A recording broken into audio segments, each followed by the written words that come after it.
السلام علیکم ورحمۃ اللہ وبرکاتہ۔ الحمدللہ وحدہ والصلاۃ والسلام علی من لا نبی بعدہ۔ اظہار رائے کی آزادی، صحافت اور جرنلزم کا ایک دن UN کی طرف سے منایا جاتا ہے۔ وہ 3 مئی کو ہوتا ہے اور یہ 1993-94 میں UNESCO کی طرف سے اقوام متحدہ میں پیش کیا گیا تھا، اور یہ خراج عقیدت تھا اس صحافی کا جس نے مختلف مشکل کے ماحولوں میں جا کر باقاعدہ رپورٹنگ کی تھی اور تمام چیزوں کو، سچ کو سامنے لایا تھا۔ اور اس دن سے UNESCO کی اس قرارداد میں یہ دن منایا جاتا ہے، اور اظہار رائے کی آزادی کو بقا رکھنے کے لیے اور مختلف ریاستوں میں اس ڈیوٹی کو کہ جس میں ہے کہ سچ جو ہے وہ دنیا کو معلوم ہونا چاہیے، اور جو صحیح خبریں ہیں وہ ان کو کنوے ہونی چاہیے۔ عوام کا یہ حق ہے کہ سچ ان تک پہنچا جائے، اور اس سلسلے میں یہ دن منایا جاتا ہے۔ اور اس سال کا تھیم 2024 کا یہ ہے کہ تباہ کاریوں کے ماحول میں اس زمین پر یہ جرنلزم جو ہے وہ کیا فیس کرتی ہے، اس کو کس چیز کا مقابلہ ہے۔ عموماً یہ لوگ جو سچ بولنے کے لیے یا سچ کی خبریں لانے کے لیے یا رپورٹنگ کرنے کے لیے یا عدالتی فیصلوں میں حقیقت کو معلوم کرنے کے لیے دنیا کو بتاتے ہیں، ان کو ریاستی جبر یا غیر ریاستی لوگوں کی طرف سے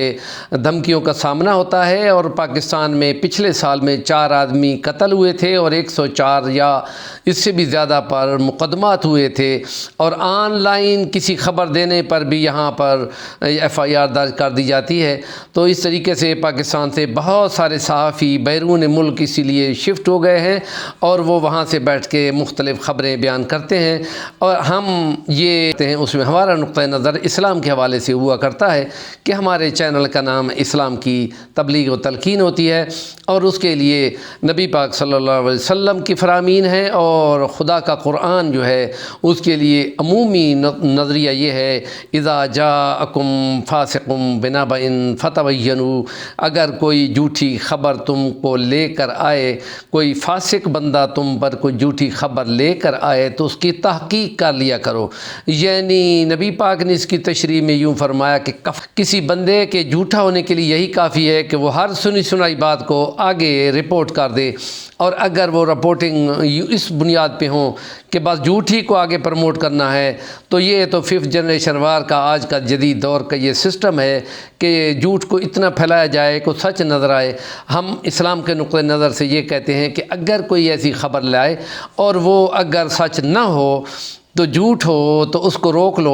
اور یہ کہ نبی پاک صلی اللہ علیہ وسلم کے فرامین میں یہ ہے کہ اگر وہ سچ ہے اور اس پہ اس کو یقین ہے تو وہ ڈٹ کے کھڑا ہو تو اس کو روکا جا رہا ہو تو یہ کلمہ حق ہے، اور اس کے لیے اللہ کا قرآن یہ کہتا ہے کہ حق اور سچ کے جھنڈے لے کے کھڑے ہو جاؤ، چاہے وہ تمہارے اپنے خلاف ہی کیوں نہ ہو۔ اس کے لیے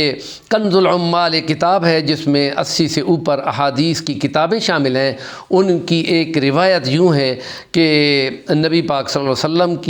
کا فرمان ہے کہ افضل الجہاد من قال کلمۃ حق عند سلطان جابر یا جائر،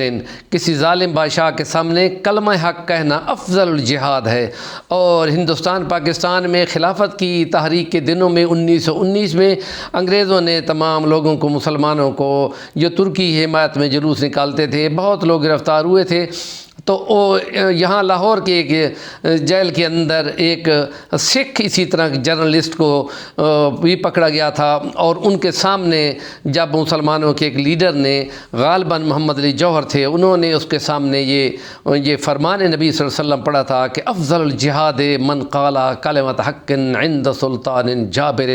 ظالم کے سامنے حق کا کلمہ کہنا بہت بڑا جہاد ہے۔ اس بات سے متاثر ہو کر یہ چیز اس کے دل میں اتنا گھر کر گئی کہ تھوڑا سا مطالعہ کیا تو اس نے مسلمان ہونے کا اعلان کر دیا، تو باہر شور پڑ گیا کہ سکھ کو جبراً مسلمان کیا گیا ہے، تو اس کو باقاعدہ پریس کرنی پڑی کہ بھائی میں نے اسلام کا خود مطالعہ کیا ہے، نبی پاک کی ایک حدیث سن کر مجھے جذبہ ہوا کہ میں دیکھا اس نبی پاک صلی اللہ علیہ وسلم کے فرامین کو دیکھوں، اور اس پہ مجھے معلوم ہوا کہ یہ دین تو سچا ہے اور حق سچ کے ساتھ کھڑا ہے، اور یہ ابلاغ تبلیغ کے لیے یہاں حکمران بھی ہوں تو ان کے خلاف بھی کوئی جھوٹ کے بولے تو وہ یہ نہیں کہتے کہ اس کی زبان بند کر لو یا اس کی زبان کھینچ لو، تو اس کے لیے یہاں کہا جاتا ہے کہ اسی جگہ پر اس کی تسلی کی جاتی ہے، اور پھر یہ معلوم ہوتا ہے کہ اسلام میں اظہار رائے کی مکمل آزادی ہے، اور یہ مسلمان کی جان، مال اور عزت اور آبرو مکمل محفوظ ہوتی ہے، اور